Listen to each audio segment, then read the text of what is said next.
Mateus 13, 8 e 9, a palavra de Deus diz: Mas as sementes que caíram em terra boa produziram na base de 100, de 60 e de 30 grãos por um.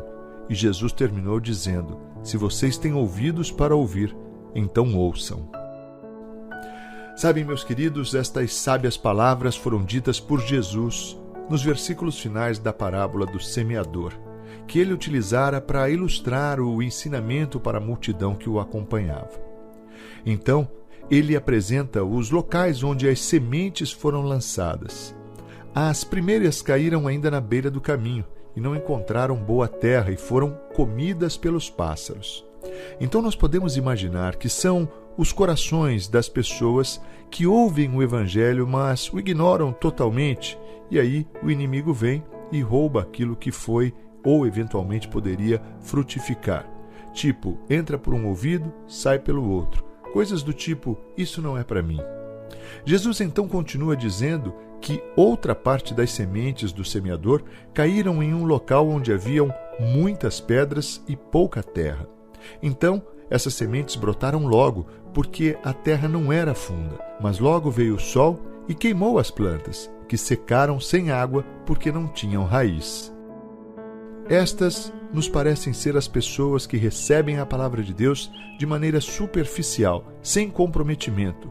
Suportam até a primeira dificuldade e logo que surgem as lutas, elas desanimam e se afastam, porque não têm raiz, não têm um vínculo, não têm relacionamento com Deus, não têm profundidade. Jesus então cita as sementes que caíram em meio aos espinhos, que cresceram e sufocaram as plantas. Estas nos fazem pensar naqueles que recebem a palavra com alegria, mas o engano do mundo e das riquezas, além do medo de abrir mão de algo, os sufocam. Parece que Jesus se refere a pessoas que aderem ao reino de Deus esperando obter algum ganho, ou pelo menos não perder nada. O coração espinhoso é aquele que tenta até se comprometer com o reino, mas sem abandonar a velha vida, os velhos hábitos, as práticas do mundo.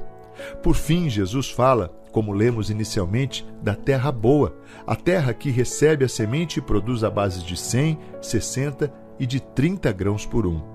Este é o coração daquela pessoa que ouve o Evangelho, se apaixona por Jesus e, como galho da videira, começa a produzir frutos e edificar no reino.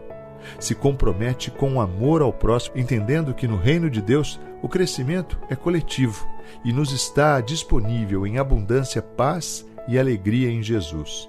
A pergunta para mim e para você hoje é: qual é o tipo do solo do nosso